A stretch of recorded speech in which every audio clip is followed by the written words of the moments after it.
My true story from Ohio. At dinner with my in-laws, my son leaned in and whispered, "Don't talk too much. You embarrass us." I just smiled, then rewrote my will that night. "Mom, when you come, please just don't talk too much, okay?" Everyone here's kind of high level. That was the message Matthew sent me at 3:02 p.m. on a Thursday afternoon, just hours before I was to arrive at their combined Thanksgiving and birthday dinner for my daughter-in-law. No greeting. No, "can't wait to see you." Just that. A warning. Like I was a problem they had to manage. I read it twice, then set the phone face down on the counter. My hands were still dusted with flour, and the scent of cinnamon clung to my sleeves. The apple pie was cooling on the windowsill, the same recipe I'd used when Matthew turned 10. Back then, he said it was better than birthday cake. Now I was told to keep quiet, to not make him embarrassed, as if I were a rusty hinge squeaking too loud in a polished room. I wore the purple wool dress I'd knitted last winter, the one with the careful cable stitch down the sleeves. Over it, I buttoned my late husband's brown coat. It still smelled faintly of cedar and pipe tobacco. The air outside was sharp with Ohio's late November wind, but I felt warm, not because of the layers. Because I was walking toward what I thought was family. I arrived 15 minutes early, just like I always did. Old habits. Early meant respectful. Early meant you cared. No one opened the door. I rang the bell. Nothing. Knocked lightly, then waited on the back patio as instructed by a text that arrived while I stood at the front. "Mom, wait outside. We're still entertaining guests." I sat down on the metal bench. My knees stiffened. My hands holding the pie began to lose feeling. I checked the old pocket watch my grandmother gave me. 12 minutes passed before anyone came out. It was my daughter-in-law. "Oh, hi," she said, as if surprised to see me. "You brought a pie? That's great. Let me check if there's space in the kitchen." She didn't ask if I wanted to come inside. Didn't ask if I needed help. She took the pie from my hands. Her long manicured nails tapped the foil lid. Then she carried it inside, just like that. A few minutes later, I saw it placed on a counter beside a plastic container with a Costco label. A paper tag reading, "Homemade apple pie," was slapped across both. No one would know which was mine. No one would care. When I was finally ushered in, the house was full of unfamiliar voices. Laughter that didn't pause when I entered. A playlist of soft jazz hummed under the murmur. There were wine glasses in every hand, name cards at every place setting. Candlelight flickered off glass and silver. I was told to sit at the head of the table, not out of honor, but as she explained with a giggle, so you can be close to the restroom just in case. A man in a tailored suit, someone from my daughter-in-law's work, turned to me during the salad course. "So, what do you do? Or did?" I smiled gently. "I used to sew. In winter, I'd go door to door offering to patch coats. In summer, I cut lawns and trimmed hedges."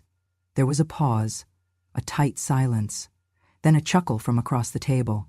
The kind meant for shared amusement, not kindness. "She's very traditional," my daughter-in-law said quickly. "But times are different now. Everyone here's got at least a master's degree." Matthew didn't speak. He sipped his wine, eyes locked on the centerpiece. But I saw his knuckles whiten on the glass stem. Then he leaned in close. Too close. His breath smelled like the Cabernet I'd bought him when he got his first promotion. "Mom," he hissed under his breath, "don't say anything else. Please, you're embarrassing me." I didn't speak. I set down my fork, my hand trembling, not from cold, but from something deeper, something unnameable. I looked around, at the flickering lights, the polished plates, the sculpted napkins. Everything was pristine, picture perfect. No one here knew I once cooked 5 meals a day, 3 for Matthew, 2 for my late husband. No one knew I sold plasma 3 times a week to keep the lights on during his freshman year at college.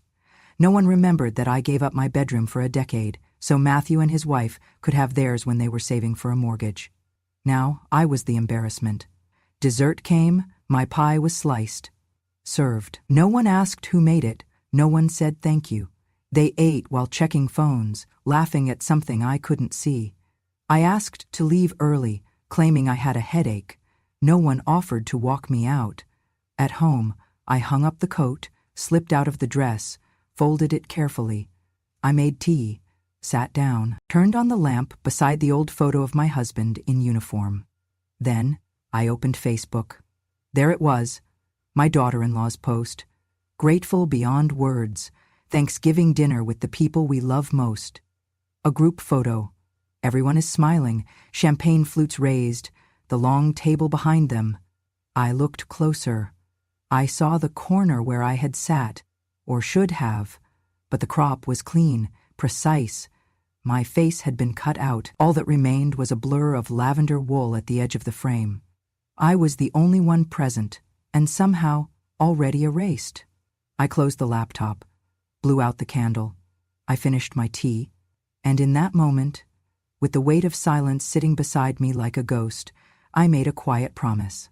That was the last piece of pie I would ever bake for them. When Matthew was born, I was 29 and scared out of my skin. My husband had just come home from the war, a different man than the boy I married. He was quieter, darker around the eyes, waking some nights gasping like he was drowning in his sleep. But he held our son like he was something made of light, said his name like a prayer. Matthew. He wanted to name him after a friend he lost over there. I let him. We lived in a one-bedroom rental with creaky floorboards and walls so thin you could hear the neighbors sneeze. The radiator hissed like a snake when it tried to heat the place, and winters in Ohio were cruel. But we had each other. I would sew at the kitchen table, patching old coats for nickels, while the baby slept in a drawer we emptied out and lined with blankets. He died when Matthew was 15. My husband, cancer, fast and mean. They said it may have been the Agent Orange, but no one could prove anything. By then, he had taken a job at the post office, sorting mail in silence, and smiling only when I brought him tea in a thermos with a handwritten note, "Come home to me." He never made it back home from his final appointment. They called me from the clinic, told me he collapsed in the hallway. I rode the bus there, sat beside his body until they made me leave. I did not cry at first, not because I was strong, but because I was empty. After the funeral, it was just me and Matthew. I sold my wedding ring to pay off the last of the hospital bills, started cleaning houses on the weekend, and once a month, twice, when things got tight, I'd go to the plasma center, lie on a recliner for an hour, watching my own blood swirl in plastic tubes, and think about Matthew's future. I kept a small calendar in the drawer with red X's marking each donation day.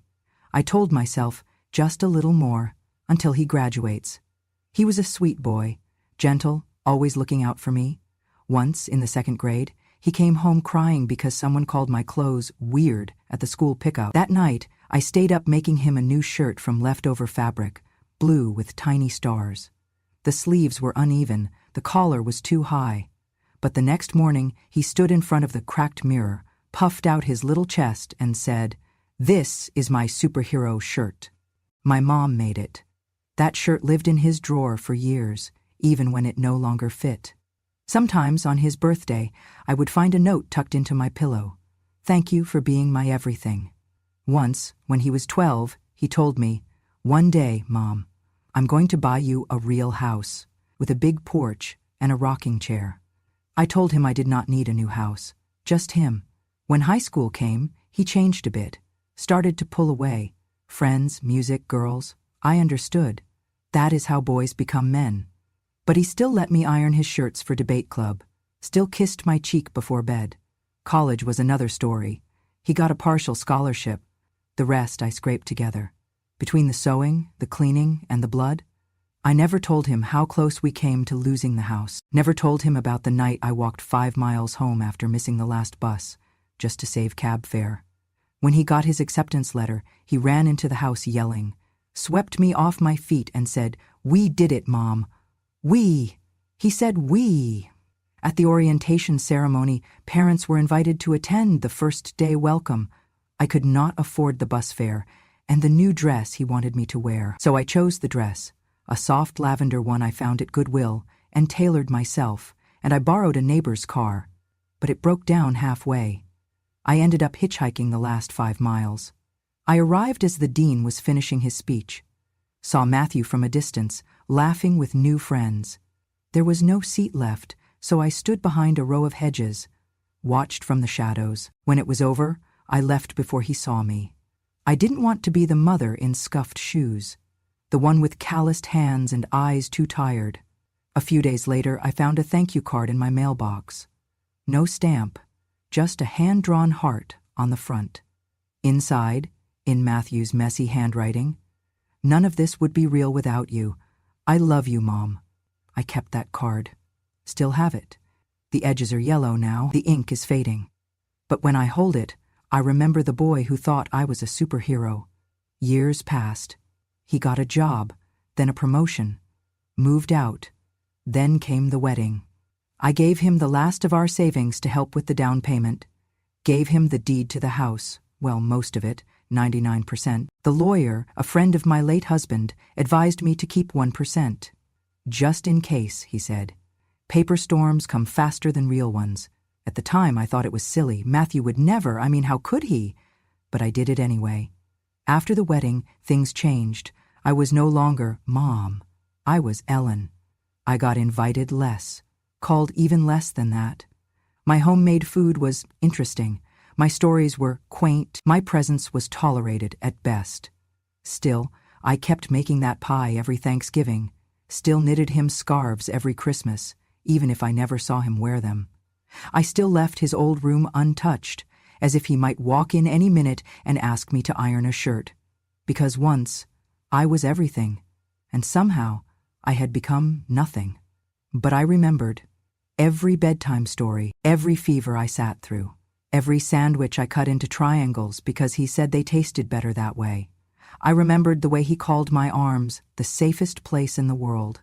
I remembered the way he danced with me in the kitchen when he got his first A. I remembered, even if he had forgotten, because I, the woman who birthed him, carried every piece of him, even the ones he had long since thrown away. In 2018, Matthew called me with excitement in his voice I had not heard in years. "Mom, I got the green light for the business loan." Almost. They just need collateral, and, well, the house qualifies. I was quiet on the phone. "The house? You still have a lot of equity. It'll be temporary. Once things take off, we'll refinance, and I'll put it back." The next day, he brought over papers, thick, stapled, and printed in that fine ink that smells like something official. He sat at my kitchen table, the one his father built from reclaimed wood after the war, and explained everything, with charts, with highlighters. I pretended to understand most of it. He needed my signature to transfer the deed, 99% to his name, so he could qualify for a lower interest rate. "It's just a formality," he said. I remembered what Joseph, my late husband's friend, and our old attorney once told me over coffee and stale biscotti. "If you ever transfer the house, Ellen, keep at least 1%, just in case. Never surrender everything, not even to love." I asked Matthew to give me one night to think. He looked surprised, almost offended, but he nodded. That night I went to the hall closet and pulled down the box labeled legal. Inside, among tax returns and birth certificates, was Joseph's business card, the edges curled like old leaves. I called the next morning. He met me in his office, same desk, same fern in the corner still half alive. He reviewed the documents and nodded. "As I suspected, they're clean. But you'd be wise to keep your name on at least 1%, and so I did. The following week I signed the papers. 99% his, 1% mine. I even baked a lemon cake that afternoon. Told myself this was what family was, giving, trusting, building a future. For a while I believed it was the right decision, but as months passed, the calls dwindled. The visits stopped altogether. Then came the dinner, the one where I was told to wait outside, the one where my pie was left nameless. 2 days later, still shaken from the cold reception, I decided to drop off a scarf I had knitted for my grandson. It was a Wednesday afternoon. I arrived with no warning, a thing I used to do freely when this house still felt like mine. I knocked, waited. Matthew opened the door halfway. "Mom? What's wrong?" "Nothing," I said, forcing a smile. "I just finished this scarf and thought I'd give it to Danny before the cold sets in." "Oh, He stepped out, closing the door behind him. "Now's not a good time. We've got guests, and Rachel's doing a wine tasting with her friends." I blinked. "I won't stay. Just wanted to—" Behind him, I could hear laughter. high-pitched and sharp. A woman's voice floated through the hall. "Hey, whose grandma is that?" Matthew flushed, turned back to me, lowered his voice. "Also, just a heads up, okay? Don't touch the china cabinet when you come by. Rachel said you left smudges last time." The words hit like a slap. Smudges? I had polished that cabinet for years with a vinegar solution my mother taught me. My fingerprints had once been all over that house, on walls, doorknobs, furniture. Now I was a stain to be cleaned off. I left the scarf on the porch, drove home in silence. That night, a video appeared on social media, filmed during that same dinner. My granddaughter's voice narrated as she recorded the centerpiece and a brief pan of the guests. Then came the caption, added later, "When your MIL thinks she's the hostess." I watched it twice, then once more. The camera caught a glimpse of me in the background, standing by the kitchen door, holding a tray of teacups I wasn't even asked to serve. Just trying to help, just trying to belong. The comments stung more than I expected. "She looks so out of place. Someone get Granny a hobby, not the vibe." I sat on the edge of my bed that night and stared at the framed photo of Matthew when he was 7, arms crossed, sitting on the porch swing. Behind him, etched into the wood by a small hand and a dull knife, were the words, "Mom's Throne." I walked to that same porch 2 days later, during a morning fog, and found the swing still there, the carving now faded, barely visible beneath layers of whitewash paint. I ran my fingers across it, could still trace the letters with my thumb. M-O-M. The swing creaked under me, a sound I used to find comforting, but now it only echoed. It started with a tickle in the throat, a little cough that stayed longer than it should have. By morning, I felt the heat behind my eyes, the kind that whispers, "You are about to feel worse before you feel better." Still, I made myself tea, wrapped my shawl tighter. Ohio in December is not forgiving, especially for old bones. I sat by the window, watching the trees turn into skeletons against the gray sky, and told myself it was just a cold. But by noon my joints ached. I could barely keep the kettle steady. I had not called Matthew in weeks, not since the dinner, not since the video. But that afternoon, with my breath short and my chest rattling, I pressed his number out of instinct. It rang 4 times. Then his voice, cold, clipped. "Mom?" "Matthew," I said, trying to sound light. "I think I caught a little something, just a bug. I didn't want to worry you." There was a pause. "Did you take anything?" "Some Tylenol. But I've been alone all day. I just thought—" Another pause. I could hear a TV in the background. "Look, Mom, you're old. Stuff like this feels worse than it is. Just rest, drink fluids. There's nothing I can do from here." His words came fast, like he wanted to get through them quickly. "I know, honey, I've got a meeting. Call your doctor if it gets worse, okay? I'll check in later." But he didn't. That evening, I heated the hot water bottle, the same one my husband used when his back would seize in winter. It still smelled faintly of camphor. I pressed it to my chest and sat in the quiet. The silence in the house had grown heavy since the holidays passed. Not even the hum of the old fridge could drown out the echo. I fell asleep on the couch. Sometime past midnight, I woke with a start.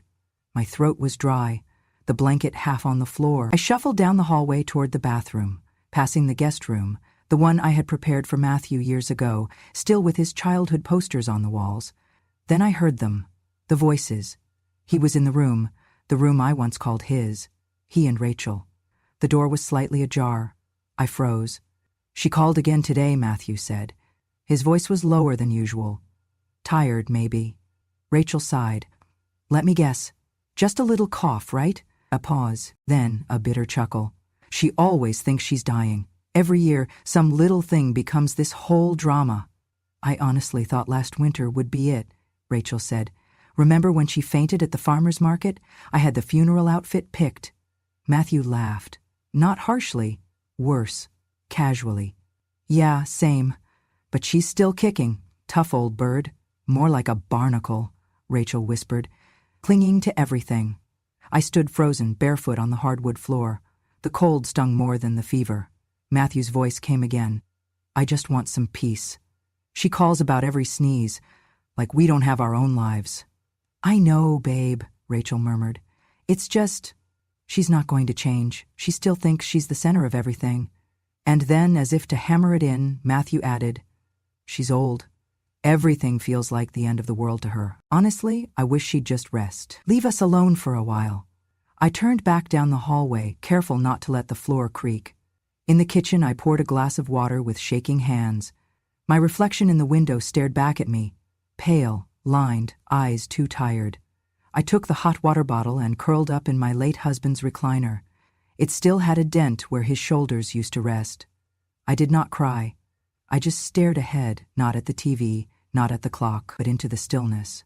And for the first time in all my years as a mother, I felt unnecessary, like a painting that no longer matched the room, waiting quietly to be taken down. The fever broke the next day, but the chill never left. I did not tell anyone I was going to see Joseph again, just dressed in my thick wool coat, the one with the fraying cuffs, and caught the 9:40 bus into town. Snow was melting in patches along the sidewalk, leaving behind gray slush that soaked through my shoes. His office was just as I remembered it, warm, slightly dusty, and smelling faintly of pipe tobacco.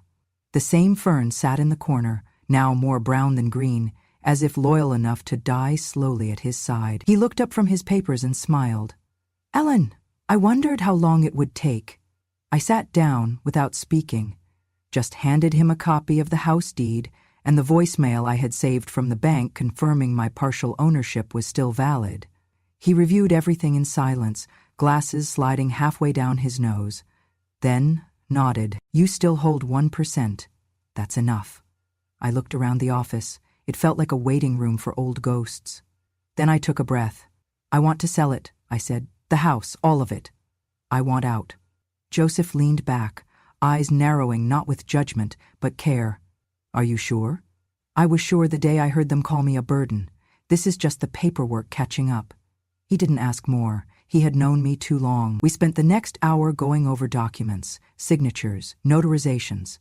I declined the champagne he offered from a mini fridge he barely used, settled instead for black coffee from a chipped mug. Once the last form was signed, Joseph set down his pen and looked at me. "Where will you go?" "I've already made arrangements. There's a cabin near Lake Logan. I rented it under my maiden name. Month-to-month lease. Quiet place. No TikTok there." He chuckled gently. "And your will?" I reached into my purse and pulled out the folded pages I had written by hand the night the fever broke. "I'd like you to make it official." He read through it silently. His eyebrows lifted once, then again.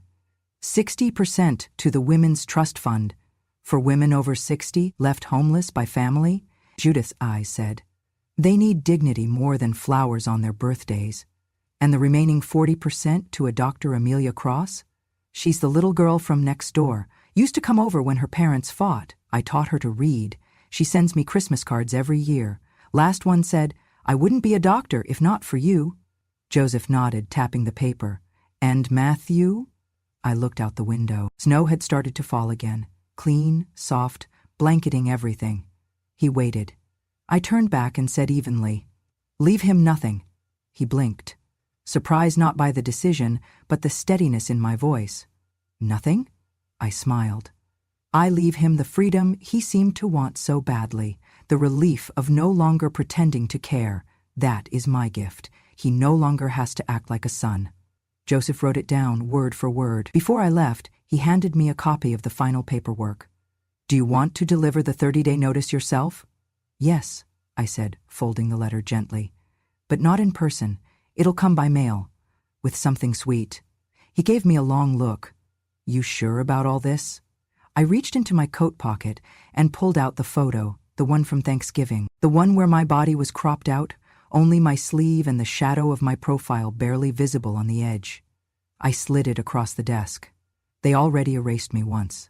I stood, tucked the deed and will into my bag and turned to leave. "Ellen," Joseph said, his voice softer than I'd ever heard it. "You deserved better." I paused in the doorway. "I did," I said, "but I finally gave myself better." The day the house sold, I baked one more pie, not because anyone asked for it, not because I expected it to be eaten, but because my hands needed something familiar, something warm, something that wasn't cold paperwork and silence. I sliced the apples thinner than usual, just the way Matthew liked when he was little. "Make them crisp, Mama," he used to say. "The crispy slices are my favorite part." So I made them crisp. As it baked, I laid out the rest of what I had planned, all of it neat, quiet, deliberate. A small box, wrapped in plain brown paper. Inside, a single slice of the pie, carefully wrapped in wax paper. Next to it, a Ziploc bag holding one dried apple slice. I labeled it with a note written in my own hand. Matthew always loved the crispy edge slices. Mama still remembers. Next to it, I folded the photograph, the one they cropped me out of. I had printed the full version, pixelated as it was, and glued it back together, my cut piece scotch-taped back on, crooked and obvious, but complete. I stared at it for a long time before folding it again. And then, the letter, written on cream stationery I had saved for something meaningful back when I believed holidays were sacred. This time, I ate the whole slice myself, and I remember every word you said, every smile that wasn't for me, every seat I wasn't invited to, every thank you I never got, every time I waited outside in the cold. "You don't have to call me anymore. I've already heard everything I needed. Mom?" I sealed the box gently, tied it with twine, took it to the post office before the snow could start again. When I returned to the cabin, the wind had picked up. Trees leaned like they were bowing goodbye. I made tea, set my phone face down, and sat in the stillness. It did not stay silent for long. The phone lit up. Once, twice, 7 times, 11. Matthew. First, just a call, then a voicemail, then text. "Mom, what is this? Can we talk? Where are you? Are you okay? This isn't funny." I turned off the sound, let the phone go dark again. There was nothing left to explain, nothing I wanted to hear, not anymore. The cabin sat on the edge of Lake Logan, hidden between tall pines and silence. It was small, just 1 bedroom, 1 stove, and a window facing the water. But it was enough. Every morning, I watered the thyme and rosemary I planted in mismatched ceramic pots. In the evenings, I read, not for distraction, but for peace. Real peace, the kind no one gave me, the kind I had to carve out for myself. The wind off the lake had a voice of its own, whispering through the trees, reminding me that even endings can sound like music. Then, one Tuesday in mid-February, she came. Rachel, the receptionist, knocked lightly on my door. "Miss Ellen?" she said. "There's a woman here to see you. She says it's urgent." I did not look up from my book. "What's her name?" "She says, Rachel. She says she's your daughter-in-law." I paused, let the words settle, then closed the book with care. "She's not family," I said. "Tell her Ellen does not receive people who called her a burden." The girl blinked, unsure. "Should I tell her to come back?" I smiled. "No. Tell her I said goodbye 2 weeks ago. I just hadn't mailed it yet." An hour later, I walked to the window and saw Rachel's car still parked, engine off, hands on the wheel like she was waiting for a different answer. I placed a single dried apple branch on the windowsill, the same kind Matthew used to collect in fall for school projects. I tied a small red ribbon around the stem, the last ribbon from the old sewing drawer I brought with me. It said nothing, but it said enough. Rachel eventually drove off. I did not watch her leave. I only listened for the silence that came back afterward, the sound of a woman finally alone and not lonely. The fire in the wood stove crackled softly, sending flickers of orange across the cabin walls. Outside, the lake had frozen over, the world wrapped in white and silence. Inside, I sat in the armchair facing the window, a wool shawl draped across my shoulders and a cup of black tea cooling beside me. The copy of my will lay open on the table. The ink was dry, the signatures firm. Nothing more to edit, nothing more to hope for. Beside it sat the only framed photo I had kept, my husband, in uniform, his arm around a little girl with missing teeth and a wide, eager grin. Amelia. Now, Dr. Amelia Cross. I remembered teaching her to sound out apple and April, her finger tracing each letter in the air like magic. She never forgot me. I turned my eyes to the drawer beside me. Inside it was an envelope, yellowed and creased, addressed simply, Matthew. I had written it weeks ago, in the middle of the night, when the need to speak to him one last time pressed against my chest like a stone. I never mailed it, never would. but I read it often, not to remember, but to finally let go. Matthew. If you ever find this, and I don't expect you to, know that I tried. I truly did. I tried to be the mother you needed. I tried to stay out of the way when that seemed better for you.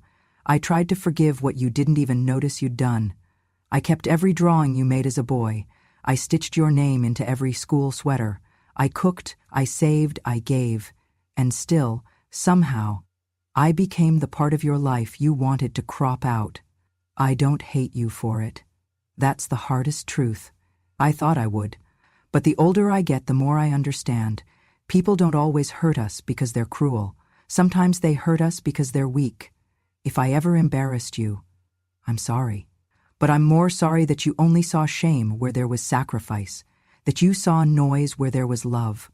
You won't have to be ashamed of me anymore. I've gone where no one can find me, just like you wanted. Goodbye, Mom. I folded the letter slowly and placed it back into the drawer. A goodbye should never beg. I stood up and moved to the bookshelf. There, tucked between cookbooks and gardening guides, were my journals. Decades of pages, full of daily notes, grocery lists, memories, arguments, prayers. No one would read them, but that was fine. They had served their purpose, keeping me sane when silence felt too loud. That night, I lit a single candle and placed it by the window, a tradition I kept since my husband died. He used to say, "A light in the window means someone's still home." Not anymore. But I kept the ritual. I made myself a modest supper. Soup, a biscuit, and one final slice of pie, one I had frozen from that last batch. The first bite was sweet but not overwhelming, balanced, like I always tried to be. I looked out at the trees, their bare branches reaching like hands that had finally let go. Then, quietly, I whispered to the room, or perhaps to myself, I used to think family was forever. Now I know. Memory is, and memory can be sharpened, refined, delivered without raising your voice. It had been nearly 17 years since I last visited his grave on a weekday. I used to come every Sunday, rain or shine, sometimes just to sit in the car and watch the leaves fall near the headstone. But life and pain had a way of making the visits less frequent, the silences longer.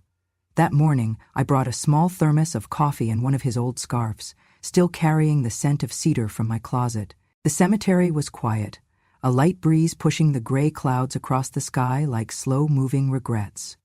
I found him right where I left him. The stone was simple, just his name, his rank, and the words I had chosen back then. Loved quietly, fought fiercely. I knelt beside the grave, placing a dried apple branch near the base, something that meant nothing to anyone else but everything to us. "Well," I said softly, brushing some pine needles off the lettering. "I did it," I smiled. Not proudly, but peacefully. They said I was a burden, a shadow, that I embarrassed our son. I traced his name with one gloved finger. But I didn't scream. I didn't slam doors. I just remembered who I was. The wind picked up slightly. "I'm not bitter, you know. Not anymore. Just lighter, as if you finally passed me the map you were always holding." I sat there for a while, quiet, present. Then I heard the footsteps, slow, hesitant, not the kind that belonged to groundskeepers or joggers. Matthew. He looked older than I remembered, or maybe I had stopped looking closely.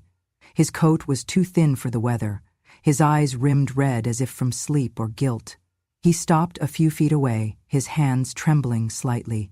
"Ma," he said. I didn't answer. He looked down at the grave. His eyes traced the stone like it was the first time he'd really seen it. "I'm sorry," he whispered, "for everything." I nodded. Not at him, but at the headstone. Matthew took a step closer. I didn't know how to. I stood up, brushed the grass from my knees, and looked him in the eyes. There was no hate, no forgiveness, just recognition. "You don't have to know," I said gently. "Not anymore." He opened his mouth as if to speak again, but I had already turned back toward the path. Some goodbyes don't need words, just distance. Revenge doesn't always shout. Sometimes it just signs a paper and walks away. Some people learn through forgiveness, others through absence. I gave my son every chance to know the weight of a mother's love. When he dropped it, I didn't raise my voice. I raised my worth. If this story stirred something in you, if you've ever been made to feel small in a house you helped build, you are not alone. My name is Ellen, and this was my true story. For more stories like mine, quiet, real, unforgettable, subscribe to Grandma True Stories. Because some voices don't fade with age, they only get clearer.